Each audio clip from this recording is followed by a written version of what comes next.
That is right. Welcome back to the channel. Halloween Horror Nights is about 1 week from happening, and we are here for the early Unmasking the Horror Tour, which means I get to see 3 houses. By the way, there will be spoilers in this video.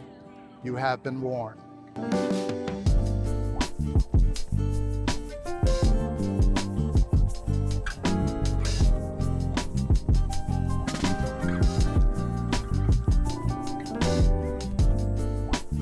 Of course, from my favorite house of last year, Triplets.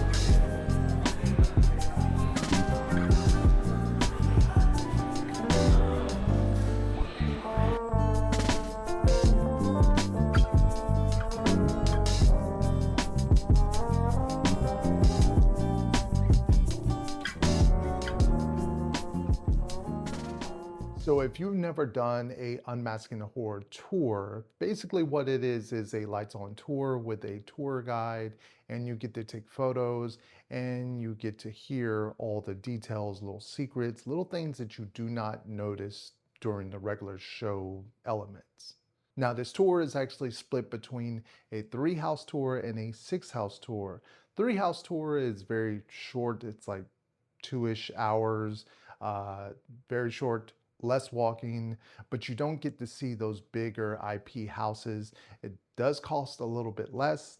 That's kind of the only bonus on that one. The 6-house tour though is a little bit more expensive, it's longer, and you get a buffet meal. So that's kind of the difference of the two.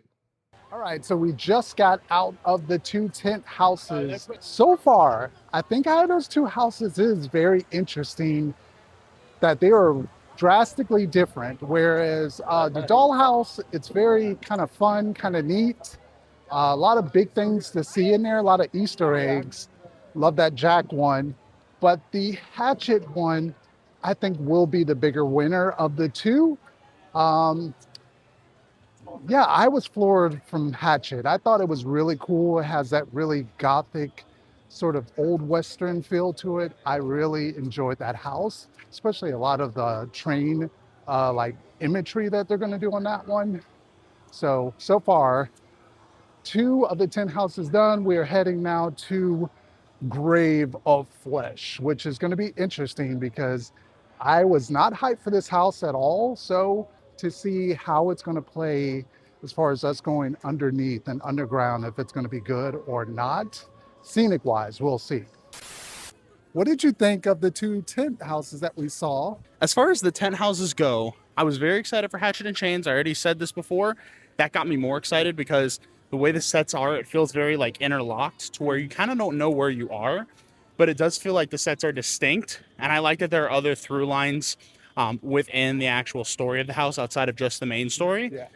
Dolls, I like that there were some big facades in there, like some big, like tall sets.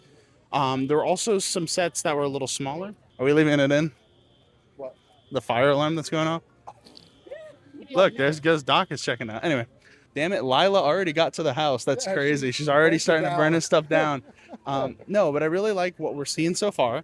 Dolls, I think, will definitely be a make or break with the actual actress. That's with any of these houses. But scenic wise, not a whole lot got me going, oh wow, I'm super stoked for this house. Yeah.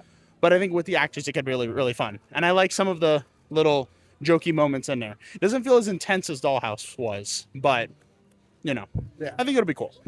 So we just got out of Grave of Flesh. I don't know. I'm not quite there. I wasn't sold on the initial start of this house. The cemetery, I love a good cemetery house. They've done fantastic cemetery houses in the past. This house, it probably will look better in the dark and it'll be a scary house, but I feel like scenic wise, taking us underground is going to be a lot of blandness. And if they didn't have some of those elements like the ghosts and stuff, I think those liven the house a little bit, but everything else kind of felt like muddy-ish. Very just one note. So I'm not quite sold on Grave of Flesh. Maybe it'll be better when we see it on Premium Scream Night, but as far as the unmasking of it, man. And yeah, that is just sort of a brief look at the Unmasking the Horror Tour this year. I didn't want to go too spoilery because I know a lot of people out there, they want to see a little bit, but they kind of want to see it themselves. So just wanted to put just a little bit out there, and I will be dropping some photos and stuff that I didn't put in this video. If you have any questions, anything you want to ask about the tour or anything of that nature, feel free to drop it down in the comment section. Thank you for all the support on the channel. And of course, I will see you all in the fog. Peace out, everybody.